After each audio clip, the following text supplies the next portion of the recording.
2024 లేదా 25లో డిగ్రీ లేదా బీటెక్ చదివారా? సాఫ్ట్‌వేర్ జాబ్ కోసం ఎదురు చూస్తున్నారా? అయితే కోడ్ జ్ఞాన్ 100 డేస్ కోర్సులో చేరండి, జాబ్ సాధించండి.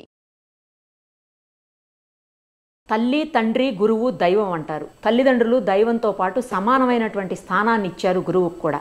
గురువులంటే అన్నీ చెప్పి విద్యాబుద్ధులు నేర్పించి వాళ్ళని సక్రమార్గంలో నడిపించి జీవితానికి ఒక గమ్యాన్ని చూపించాల్సినటువంటి వాళ్ళు. అలాంటి ఉపాధ్యాయులు పిల్లల భవిష్యత్తుకి బాట వేయాల్సింది పోయి పిల్లలు చనిపోవడానికి కారణమవుతున్నారు.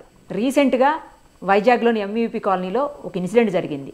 సమతా కాలేజీలో డిగ్రీ ఫైనల్ ఇయర్ చదువుతున్నటువంటి ఒక స్టూడెంట్ మహిళా లెక్చరర్స్ లైంగికంగా వేధిస్తున్నారంటూ ఆ బాధతో ఆత్మహత్య చేసుకున్నాడు. ప్రస్తుతం మనతో పాటు ఏబీవీపీకి సంబంధించినటువంటి విద్యార్థి నేత ప్రసాద్ ఉన్నారు. తనతో మాట్లాడదాం, అసలు ఏం జరిగిందో ఆయన మాటలోనే విందాం. ప్రసాద్ గారు నమస్తే అండి. నమస్తే మేడం. ఏంటండి ఇది దారుణం? అసలు ఎక్కడన్నా ఉంటుందా ఇలాగా మహిళా లెక్చరర్స్ వేధించటం ఏంటి? దానికి ఆ అబ్బాయి అలా చనిపోవటం అసలు చాలా దారుణంగా అనిపిస్తుందని వింటుంటేనే బాధగా ఉంది అసలు.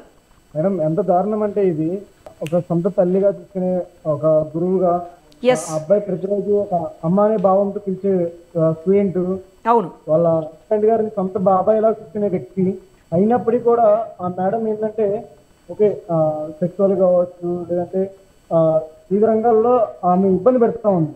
ఏ విధంగా అంటే స్టార్టింగ్ రూపంలో కావచ్చు, స్టార్టింగ్ రూపంలో మీకు శివాజీ పార్క్ వస్తారా, మీరు మా ఆయన కంటే మీరే ఎక్కువ. అదే పెళ్లి అయిందా? ఆల్రెడీ పెళ్లి కూడా అయిందా అండి? 2 చైల్డ్ ఉన్నారు, ఆమెకి 2 చైల్డ్ ఉన్నారు, పిల్లలు కూడా ఉన్నారు. ఓకే, పిల్లలు కూడా ఉన్నారు. లవ్ మ్యారేజ్ వాళ్ళు, లవ్ మ్యారేజ్ వాళ్ళది అయినా లవ్ మ్యారేజ్, పిల్లలు ఉన్నారు, అయినా బుద్ధి లేకుండా స్టూడెంట్ని అలా అడుగుతుందా ఆవిడ? అడిగింది కాకుండా ఆ స్టూడెంట్ ఇబ్బంది పెట్టడమే కాకుండా ఇంకో మేడంతో కలిసి భాగ్యలక్ష్మి మేడం అని చెప్పి ఇంకో మేడం ఉంటారు. ఈ సెక్సువల్ గా అడిగింది బేగం మేడం. బేగం ఈ యొక్క రికార్డుల పరంగా ఇబ్బంది పెట్టింది, స్టడీస్ పరంగా ఇబ్బంది పెట్టింది భాగ్యలక్ష్మి మేడం. అయితే ఏంటంటే యాక్చువల్గా ఏం జరిగిందంటే మా ఆయన లేకపోయినా ఉండగలను కానీ నువ్వు లేకుండా నేను ఉండలేను, నాకు నువ్వు చాలా ఇంపార్టెంట్, నువ్వు నాతో శివాజీ పార్క్ రావాలి, అవసరం ఇద్దరు కలిసి ఉందాం బయట, మా ఆయన వదిలేస్తాను అనే విధంగా స్టార్టింగ్ రూపంలో కావచ్చు ఆ అబ్బాయితో చెప్పడం కానీ జరిగింది.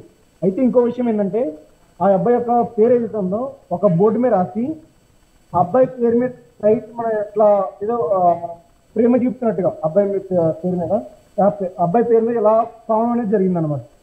అయితే ఆ వీడియో విజువల్స్ కూడా నా దగ్గర ఉన్నాయి. అయితే ఎంత దారుణం అంటే ఇది ఆ విద్యార్థి మనం కాలేజ్ క్యాంపస్లో చదువుకుంటున్నాం, ఆ యొక్క ప్రొఫెసర్ టీచర్ ఎవరైతే ఉన్నారో ఒక బాట వేయాల్సింది పోయి విద్యార్థికి ఈ విధంగా చదువు అభ్యసించే టీచర్ కూడా ఈ విధంగా చేస్తే రేపు వచ్చిన చదువుకునే విద్యార్థులు ఏ విధంగా ఉంటారు? అదే కదా, చదువుకునే విద్యార్థులు అసలు వెళ్తారా? ఈ అబ్బాయి అయినా మంచోడా పిచ్చోడా అండి? పైన పేరెంట్స్ కన్నా ఇన్ఫార్మ్ చేయాల్సింది, లేదంటే కనీసం ప్రిన్సిపల్ కన్నా చెప్పాల్సింది, లేదా టీసీ తీసుకొని వేరే కాలేజ్ కన్నా పోవాల్సింది. ప్రాణాలు తీసుకుంటే ఇప్పుడు కుటుంబం మొత్తం అన్యాయం అయిపోయింది కదండి. ఆ అబ్బాయి కుటుంబం నాశనం అయిపోయింది. కొన్ని రోజుల క్రితం ఇలా జరుగుతుంది అని చెప్పేసి వాళ్ళ ఫ్రెండ్స్ ఉంటారు అనమాట, ఫ్రెండ్స్ ఉంటారు వాళ్ళు.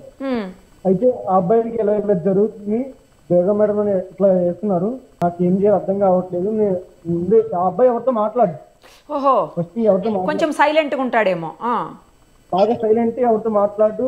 ఒక క్లాస్ ఉన్న పిల్లలు ఆడపిల్లలు ఉంటారు కదా, అవును, ఆడపిల్లల్ని కూడా చెల్లని ఆఖరి ఆ మేడంని కూడా అమ్మని పిలిచేవాడు ఆ వ్యక్తి, ఆ స్టూడెంట్ తేజన్ అబ్బాయి. మా అమ్మగారు ఎవరైతే మేడం ఉన్నారు కదా, ఈ మేడము క్లాస్ లోకి ఇచ్చోడి అనమాట. వాళ్ళకి ఏ సబ్జెక్ట్ చెప్పకపోయినా వేసిండ్రు వాళ్ళు. అయితే స్టాటస్ ఇచ్చారు చెప్తే ఎన్నిసార్లు రాసినప్పుడు కూడా నీకు రైటింగ్ బాగాలేదు, అందులో తప్పుందని చెప్పేసి అనేక సార్లు కొట్టేయడం జరిగింది. ఆ అబ్బాయి అలానే ఒక 15 రోజులుగా 5 సార్లు రాసింది అదే రికార్డు. ఇది ఎంత దారుణం అంటే మేడం, అంత దారుణం చూపిస్తాం మేడం. ఖచ్చితంగా మరొక విద్యార్థికి ఇలా జరగకూడదు అంటే కఠిన శిక్ష వేయించాలని చెప్పేసి ఇది డిమాండ్ చేసి నేను మధ్యాహ్నం జరిగినప్పుడు కూడా ఈ రోజు దాకా కూడా ఇప్పుడు కూడా కాలేజ్ ముందు ధర్నా అవుతుంది మేడం. ఓహో ఓకే, నిరసన కూడా వ్యక్తం చేస్తున్నాం విద్యార్థులు కలిసి.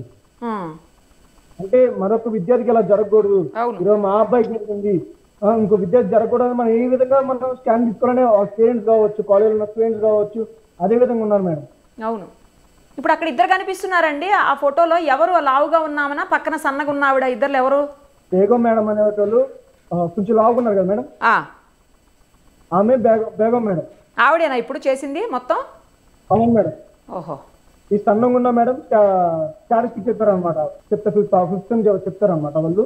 ఓహో. అయితే ఈ విధంగా అనేది అనేక రకాలుగా ఇబ్బంది పెట్టి చివరి క్షణంలో ఆ ఫ్రెండ్స్ చెప్పిండు. ఇద్దరు ఫ్రెండ్స్ ఉంటే అబ్బాయికి చెప్పిన తర్వాత అరే ఏం కాదురా మనం సిస్టమ్ లో ఉన్నాంరా, ఈ 3 నెలలు ఉంటే వెళ్ళిపోతాం రా, మనం సిస్టమ్ అయిపోతుంది, 14th తో ఎగ్జామ్స్ మనకి సెమిస్టర్, లేరా ఎందుకురా మనం చదువుమని చూసుకొని మంచి చదువుకోవచ్చు, మనం చదువుకో మన జాబ్ అవకాశం కూడా వచ్చినాయి కదా, జాబ్ చేసుకోమని చెప్పి అది కూడా అనుకున్నారండి.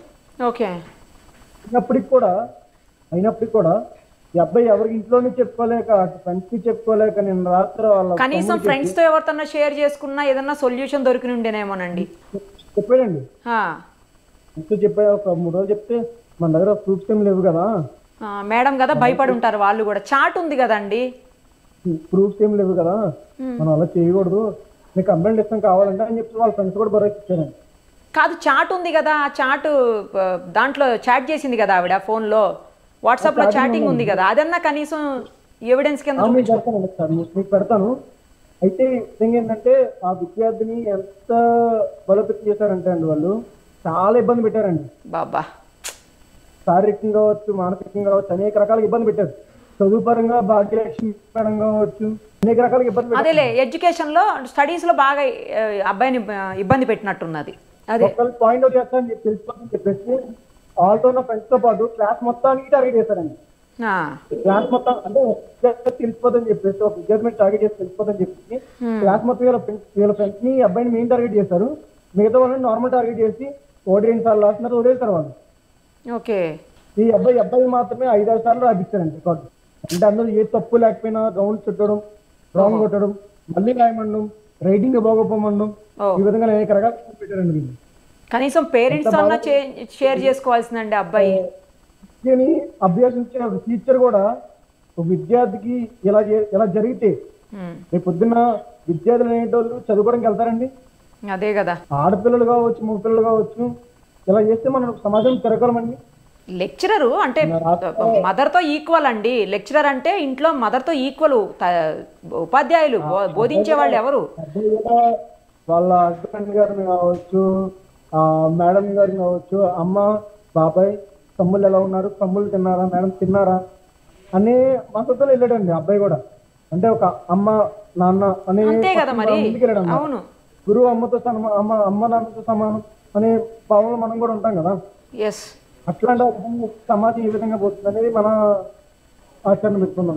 చాలా బాధగా అనిపిస్తుందండి. వాళ్ళ పేరెంట్స్ కోలుకోవడానికి ఎంత టైం పడుతుంది? ఎంతమంది అండి ఈ అబ్బాయితో పాటు? ఇంకా బ్రదర్ సిస్టర్స్ ఎవరైనా ఉన్నారా? ఒక బ్రదర్ ఉన్నాడంటే, సిస్టర్ ఉందండి. ఒక బ్రదర్ ఒక సిస్టర్ ఉన్నారా? అవునారండి.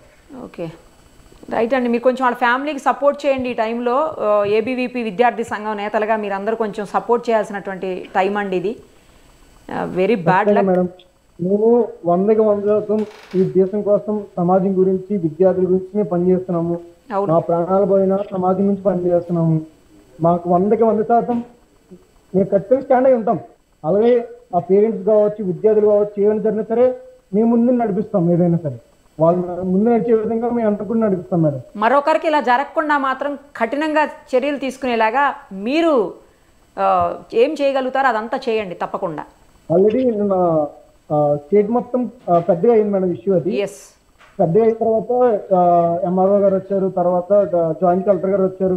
వచ్చి ఇట్లా ఇష్యూని ఈరోజు మధ్యాహ్నం 2 గంటలలోపు ఏదో కొలుపు తీసుకొద్దాం, ఒక కార్నర్ తీసుకొద్దాం అని చెప్పి అన్నారు. ఈ ఆఫ్టర్ 2 తర్వాత ఏం చేయాలనేది మనం చూడాలి మేడం. ఎంతమంది ఉంటారండి కాలేజ్ మొత్తం స్టూడెంట్స్? కాలేజ్ మొత్తం ఒక 200 to 300 ఉంటారండి. స్టాఫ్ ఎంతమంది ఉంటారు? స్టాఫ్ ఒక 24 మంది ఉంటారండి. 24.